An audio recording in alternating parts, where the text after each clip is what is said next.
U.S. to get Greenland one way or other, Donald Trump. President Donald Trump said that the U.S. needs Greenland for international world security.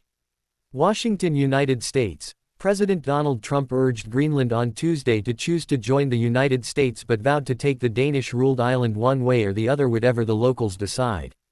In a partisan speech to Congress, Trump offered only passing lines on world affairs, focusing on his domestic goals like rounding up undocumented immigrants and slashing government spending.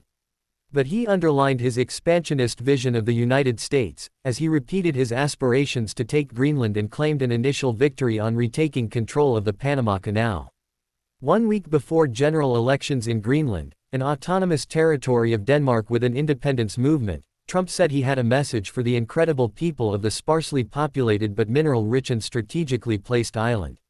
We strongly support your right to determine your own future, and if you choose, we welcome you into the United States of America, Trump said. But he made clear he would not give up if persuasion fails, saying one way or the other we're going to get it. We will keep you safe, we will make you rich, and together, we will take Greenland to heights like you have never thought possible before. China and Russia have been stepping up activity in the Arctic as climate change opens further sea routes. Taking it back. U.S. threats to take Greenland would once have been thinkable, with Denmark a treaty ally of the United States under NATO, but Trump has made clear he has little patience for European allies, which he again denounced for not spending more on their militaries, with Trump instead seeing a return to an era of big powers taking what they want. He has similarly vowed to take back the Panama Canal, the crucial link between the Atlantic and Pacific Oceans that the United States handed to Panama at the end of 1999. Trump declared triumph after Hong Kong firm CK Hutchison decided to sell its Panama ports to a U.S.-led consortium.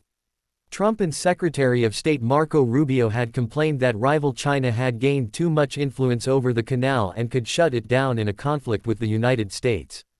To further enhance our national security, my administration will be reclaiming the Panama Canal, and we've already started doing it, he said, as he mentioned the port deal. We didn't give it to China. Gave it to Panama and we're taking it back, he said.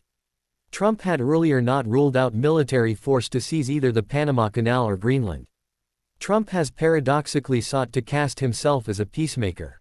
He has vowed to end the war in Ukraine and has rattled allies by suspending aid to the country, which Russia invaded 3 years ago.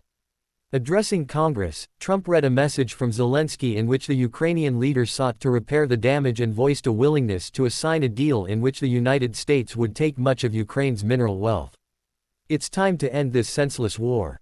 If you want to end wars, you have to talk to both sides, Trump said. The Trump administration at the same time has canceled more than 90% of U.S. development assistance, traditionally a key source of U.S. non-military influence.